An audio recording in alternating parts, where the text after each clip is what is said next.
Hello friends, this is Vikas here. Today in this video we are going to discuss chapter number 2 inverse trigonometry class 12 mathematics. चलिए इस chapter को हम start करते हैं।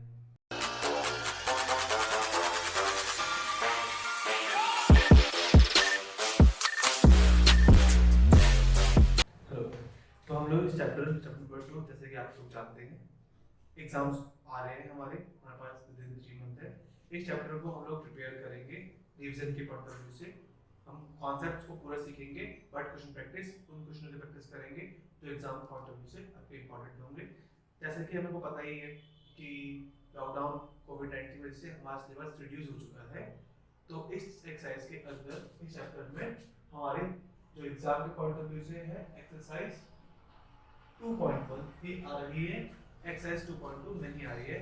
But exercise 2.2 करना बहुत important है क्योंकि उसके भी यहाँ पर आगे वाले क्वेश्चन जो चैप्टर है जो कैलकुलस के हैं बहुत इंपॉर्टेंट रहेंगे। इन्वर्स ट्रिगो कैलकुलस में एक बहुत इंपॉर्टेंट रोल प्ले करता है, इस वजह से हमें इस चैप्टर को अच्छे से पढ़ना होगा। हम कुछ उन क्वेश्चन की प्रैक्टिस करेंगे जो आपको आगे कैलकुलस में हेल्पफुल करेंगे। तो चलिए स्टार्ट करते हैं। सबसे पहले हम बेसिक कॉन्सेप्ट को समझ लेते हैं। आगे का इन्वर्स ट्रिगो होता क्या है।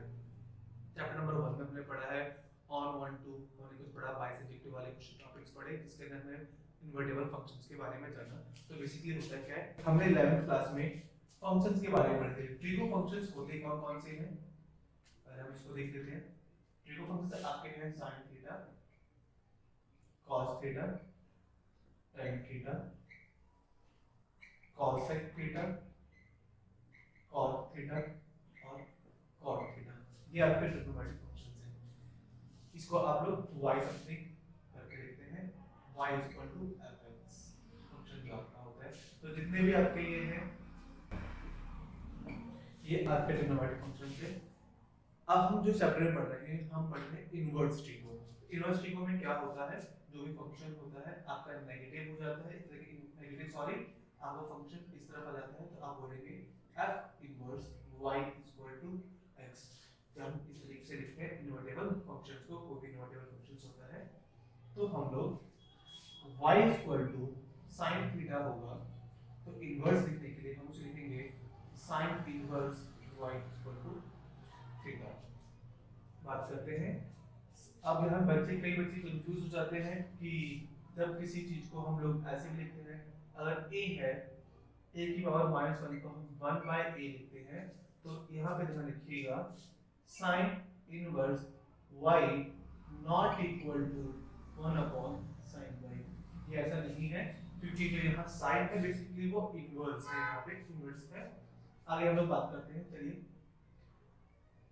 और हमने ऐसे भी पढ़ा है sin -x equal to sin x की पावर -1, ये भी इक्वल नहीं होता है क्योंकि हम लोग जानते हैं sin x की स्क्वायर को हम sin u भी लिख सकते हैं। ये आपका एक्सेप्टेबल है बट इन्वर्स ट्रिगो में ऐसा नहीं होता है, ये आपके नॉट इक्वल होते हैं, इस बात को ध्यान रखिएगा। चलिए हर फंक्शंस की जैसे कि आपको पता है रिजनिंग फंक्शन में हमने 11th क्लास में पढ़ा था, हर फंक्शन की अपनी एक डोमेन होती है और एक रेंज होती है। उसी प्रकार से यहाँ पर भी साइन जितने भी इन्वर्टेबल फंक्शंस हैं उनकी एक डोमेन और रेंज होती है। चलिए उसको देखते हैं। तो चलिए देखते हैं, ये हमारे फंक्शंस हैं, ये उनकी डोमेन और range. Functions y sin inverse x है तो sin इनवर्स का डोमेन क्या है, -1 से लेके 1 तक, मतलब जो sin इनवर्स की वैल्यू आ सकती है वो -1 से 1 के बीच में ही रहने वाली है और -1 और 1 भी इंक्लूड हो सकते हैं। अगर हम उनकी रेंज की बात करें जो एंगल्स आएंगे वो -π/2 से लेके π/2 तक है। cos x की और cos inverse x sin inverse की जो डोमेन है वो आपकी सेम है और यहाँ पे बट ध्यान रखिएगा cos इनवर्स का जो एंगल है वो 0 से लेके π/2 तक है। उसी प्रकार y cos इनवर्स x और sec इनवर्स x दोनों की डोमेन सेम है। दोनों की डोमेन क्या है कि रियल नंबर में से हम उनके sin x वाले उनके जो नॉर्मल फंक्शंस हैं उनके हम लोग माइनस कर देंगे -1 से 1 तक, वो उनके डोमेन कहलाएंगी। और जो उनकी रेंज है वो sin इनवर्स cos x, आपको पता है sin इनवर्स x से रिलेट करता है तो उसमें केवल 0 नहीं आएगा, बाकी वो वाली टर्म बिल्कुल सेम रहेगी। tan x की बात करें, tan x के जो डोमेन है वो रियल नंबर है, उसमें सारे के सारे आ जाएंगे। उसी प्रकार cot की जो डोमेन है वो भी रियल नंबर है। tan का जो डोमेन है वो -π/2 से लेके π/2 है, और जो cot का डोमेन है, रेंज है, वो 0 से लेके π तक है। तो इसको याद करना बहुत इंपॉर्टेंट रहेगा, क्योंकि जब हम लोग 1 मार्क्स वाले क्वेश्चंस करते हैं तो कई बार हमसे मिस्टेक हो जाती है कि उनकी प्रिंसिपल सॉल्यूशन निकालते वक्त हम उनके बड़े एंगल से लेते हैं। जो आपके एंगल्स होने चाहिए वो इनके बीच में ही होने चाहिए। तो याद करने का तरीका क्या है, आप कैसे याद कर सकते हैं कि रेंज को कैसे याद कर सकते हैं। रेंज में बात करते अगर पहले आपको डोमेन को याद करने का तरीका बताऊं, तो आपको साइन और कॉस का डोमेन सेम है, और tan और cot का डोमेन सेम है, और cos और cosec का डोमेन सेम है। तो इनके डोमेन सेम है, तो sin x का डोमेन क्या है, -1 से लेके 1 तक sin x sin inverse x, और cos इनवर्स का डोमेन सेम है।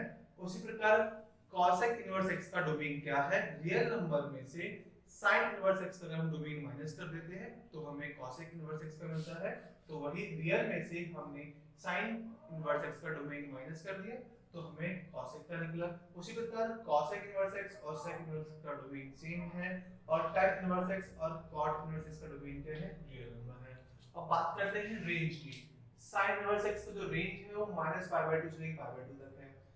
sin इनवर्स का रेंज और cos इनवर्स का रेंज सेम है, बट ध्यान रखिएगा sin इनवर्स x में इंक्लूड होता है और tan इनवर्स x में इंक्लूड नहीं होता है। cos की बात cosec इनवर्स x की बात करें 0 से π है उनका domain, but cot inverse x में इंक्लूड नहीं होता है। cosec में से हम इसमें से केवल 0 हटा सकते हैं और इसमें से हम π/2 हटा देंगे तो आपका आ जाएगा। चलिए हम आगे देखते हैं sin इनवर्स के बारे में। sin इनवर्स x को हम कैसे सॉल्व कर सकते हैं। देखिए आपके पास sin x = y दे रखा है, तो आप इसको ऐसे लिख सकते हैं sin इनवर्स y।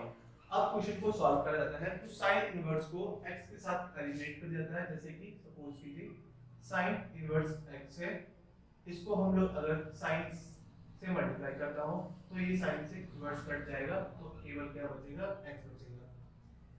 इसी और sin इनवर्स बाहर हो या अंदर हो, कटने के बाद तो ही क्या बचेगा, x बचेगा। मतलब कहने का है कि sin इनवर्स sin को कैंसिल कर सकता है, और चाहे वो आगे हो या पीछे हो। अगर सवाल कुछ इस तरीके से दे रखा हो sin inverse cos x = y, या cos, तो आप इसको कैसे सॉल्व करेंगे, sin इनवर्स, जैसे कि मैंने अभी आपको बताया sin इनवर्स केवल sin को कैंसिल कर सकता है, तो आप cos x को sin के टर्म्स में लिख लीजिए sin π/2 - x = y, इससे ये कैंसिल हो जाएगा, π/2 - x = y, तो आपको y की वैल्यू ये मिलेगी। तो इस तरीके से हम सॉल्व करते हैं क्वेश्चंस के अंदर। बात करते हैं हमारे पास कुछ फॉर्मूले हैं जो आपको पढ़ने चाहिए,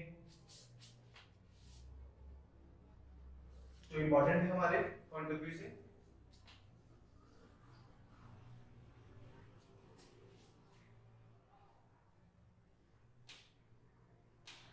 आपने 11th क्लास में भी पढ़ा था कि sin -x sin x होता है। उसी प्रकार हम बात करें sin इनवर्स -x में भी वो क्या है, माइनस sin इनवर्स x है। ये आपने 11th क्लास में नॉर्मल क्वेश्चंस में पढ़ा था, ये आपके ट्रिग्नोमेट्री क्वेश्चंस के अंदर है। cos -x आप जानते हैं cos x होता है, बट यहाँ पर cos इनवर्स -x आपका हो जाएगा पाई माइनस cos इनवर्स x। ये जो फार्मूले हैं आपके लिए बहुत इंपॉर्टेंट है। हाँ, ये अगर आप एनसीईआरटी बुक में देखेंगे एक्सरसाइज 2.1 के बाद दिए गए फार्मूले, बट एक्सरसाइज 2.1 में अगर सॉल्व करें तो इसकी वजह से आप सॉल्व कर सकते हैं, आपके क्वेश्चंस बहुत इजीली सॉल्व हो जाएंगे। तो आपके इस तरह के कुछ फार्मूले हैं आपके ट्रिग्नोमेट्री में दे रखे हैं बुक्स के अंदर, चलिए देखते हैं। tan x tan -x minus का tan x, यहाँ पे आ जाएगा आपका tan inverse -x pi minus tan inverse x। कुछ फार्मूले और हैं इनवर्स ट्रिगो के, तो देखते हैं कौन कौन से। Sine inverse 1/x equal to cosec inverse x हो जाता है। उसी प्रकार से अगर हम बात करें cosec इनवर्स x 1/x, आपका क्या हो जाएगा sin इनवर्स x। अब ये होता कैसे है इसका मैं छोटा सा एग्जांपल देता हूँ आपको। लेट कर लीजिए sin inverse 1/x equal to y, sine उधर जाएगा तो क्या हो जाएगा 1/x equal to sin y।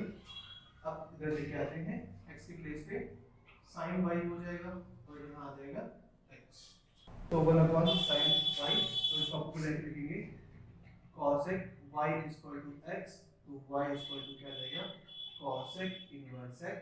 तो आप देख सकते हैं y की वैल्यू पहले क्या थी sin इनवर्स 1/x और y की वैल्यू क्या है cos इनवर्स x, तो हम बोल सकते हैं sin inverse 1/x equal to cos inverse x। ऐसे बहुत से और भी फार्मूले हैं जिनको आप सिंपली बना सकते हैं और सॉल्व कर सकते हैं।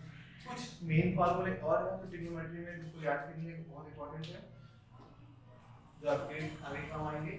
sin inverse x plus cos inverse x equal to pi/2, ये आइडेंटिटी है।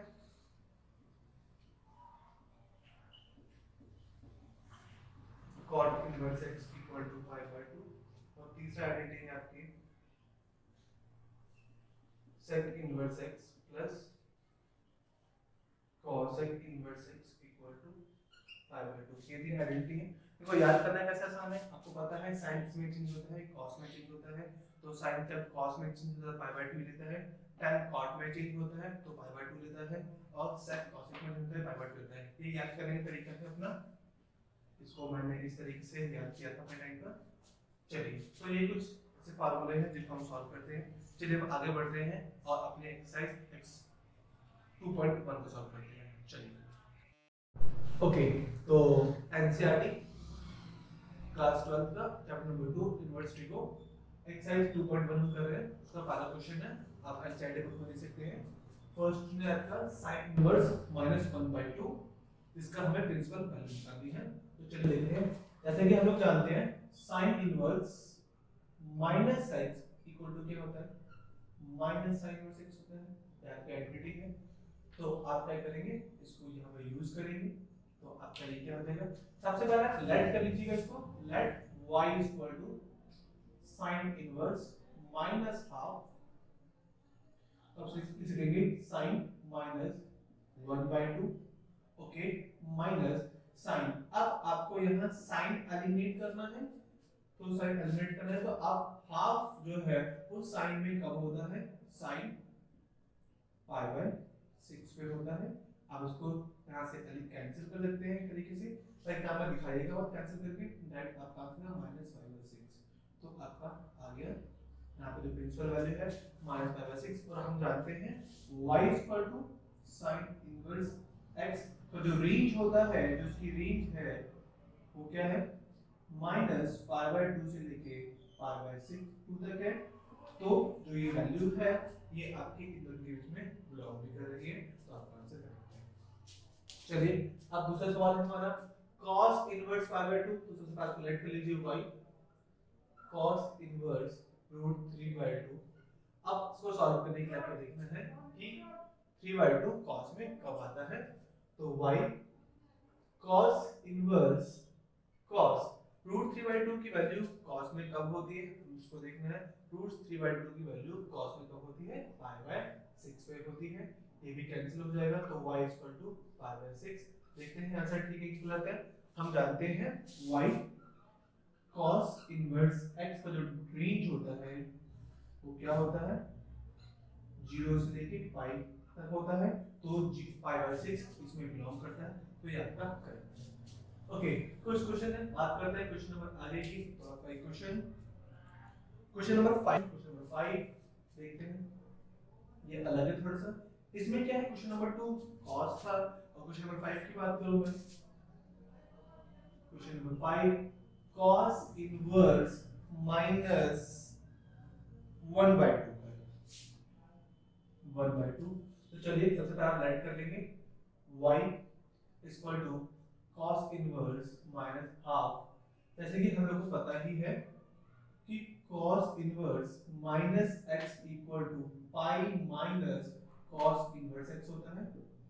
हम इसको सॉल्व करेंगे y equal to pi minus cos inverse half. Pi cos inverse half की वैल्यू cos में क्या होती है, cos पाई बाय 3 पर होता है, इससे कैंसिल हो जाएगा ये एक तरीके से, पाई माइनस पाई बाय 3 आपका आंसर आएगा 2 पाई बाय 3। तो आप देख सकते हैं y equal to cos inverse x का जो रेंज होता है वो कितना होता है, 0 से लेके पाई के बीच में होता है। तो आपका आंसर है। तो ये तरीका है, आप फार्मूला आप यूज करके कर लेंगे। एक तरीका और है जिसमें आप बिना फार्मूला यूज करे भी कर सकते हैं, वो कौन सा है, तो इसको देख लेते हैं हम एक बार इसका अल्टरनेटिव।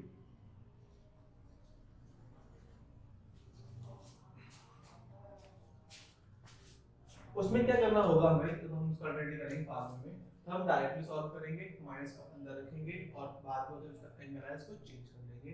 बट मेरे हिसाब से ये आपको जरूर यही आपको करना चाहिए, क्योंकि इसमें गलती की गुंजाइश बहुत कम है और ये फार्मूला हमारे सिलेबस में भी है। तो इस तरह के क्वेश्चंस आपके एग्जाम में आ सकते हैं। चलिए हम एक और क्वेश्चंस की प्रैक्टिस करेंगे, एक दो क्वेश्चन की, जो आपका है क्वेश्चन नंबर 8। बात कर रहे हैं cot inverse root 3। Okay, cot inverse root 3।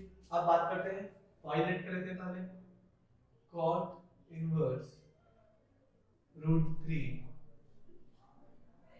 cot inverse root 3 cot में कब होता है हम देखते हैं। cot में रूट कब 3 कब होता है, आपको याद होगा 10 पाई बाय 6 पे 1/√3 होता है, तो इस पे ये पाई बाय 6 पे हो जाएगा। तो आपका ये कैंसिल हो जाएगा, पाई की वैल्यू आएगी पाई बाय 6। ठीक है, इस तरीके से सवाल हो सकता होगा आपका। हम इसी तरीके से अगले क्वेश्चन और देखते हैं। चलिए, कुछ ऐसे जिनके में वैल्यूज निकालनी होती है क्वेश्चन, तो आगे देखते हैं कि अब हम बात करते हैं कि हमें ये फार्मूला यूज करने में क्यों बेनिफिशियल है। हम फार्मूला यूज क्यों करते हैं, क्योंकि जब हम हमारे पास अभी एक एक टर्म है तो हम लोग नॉर्मली कर लेंगे। जब हमारे पास मोर देन वन टर्म्स होंगे, जैसे कि आप क्वेश्चन में हम बात करते हैं, क्वेश्चन नंबर 11 की बात करते हैं, तो बोला गया है find the value of the following terms. तो क्वेश्चन नंबर 11 देखते हैं।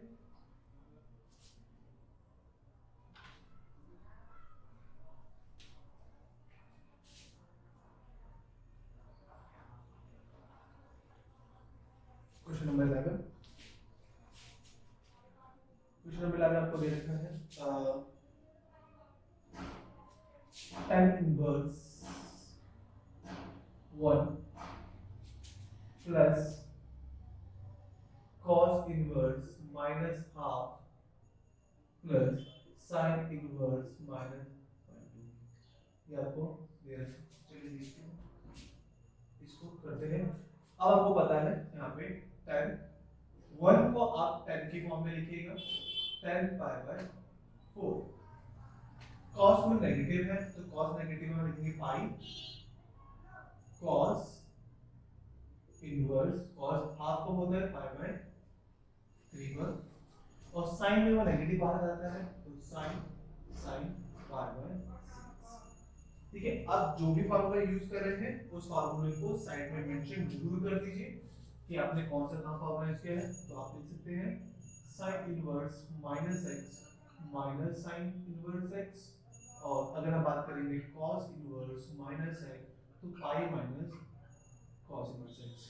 आप अगर में वो फार्मूले जरूर मेंशन करते हैं, आप जो फार्मूला यूज कर रहे हैं। इससे क्या होता है कि आपके जो आंसर्स हैं वो भी ठीक होते हैं और एग्जामिनर भी एक अच्छा इम्पैक्ट भी पड़ता है। तो यहाँ बचेगा आपका केवल पाई बाय 4, यहाँ बचेगा pi minus pi by 3 minus pi by 6। इसको सॉल्व कर लेते हैं। तो pi by 4 2 pi by 3 minus pi by 6 pi by 4। आप एक एलसीएम लीजिए, एलसीएम आपका आएगा 12, 3 पाई प्लस 8 पाई माइनस 2 पाई करेंगे तो 9 पाई बाय 12। इसको आप लिख सकते हैं 3 पाई बाय 4। कट कर देंगे 3 से 3 3 9 3 4 12, आपका आंसर आ गया 3। ये क्वेश्चन है। इस तरीके से आप कर सकते हैं एक्सरसाइज क्वेश्चंस। आपके एक्सरसाइज 2.1 में ये क्वेश्चन थे, इनके भी हम आगे क्वेश्चंस भी आप कर लेंगे। आगे 2.1 से बनने वाले कुछ इंपॉर्टेंट क्वेश्चंस हैं, वो मैं आपको इंपॉर्टेंट क्वेश्चंस करा देता हूँ। चलिए इंपॉर्टेंट क्वेश्चन को देखते हैं। ओके, इस एक्सरसाइज में आपने हमने क्वेश्चंस की प्रैक्टिस कर ली है, ये रिवीजन की पर्पस से इनफ है। और हम इसी टॉपिक से रिलेटेड हम नेक्स्ट वीडियो के अंदर कुछ जो 1 मार्क्स में और चैप्टर नंबर 2 से जो इंपॉर्टेंट क्वेश्चन बनने वाले हैं इस बार के, हम उन क्वेश्चन को डिस्कस करेंगे। तो चलिए नेक्स्ट वीडियो में मिलते हैं।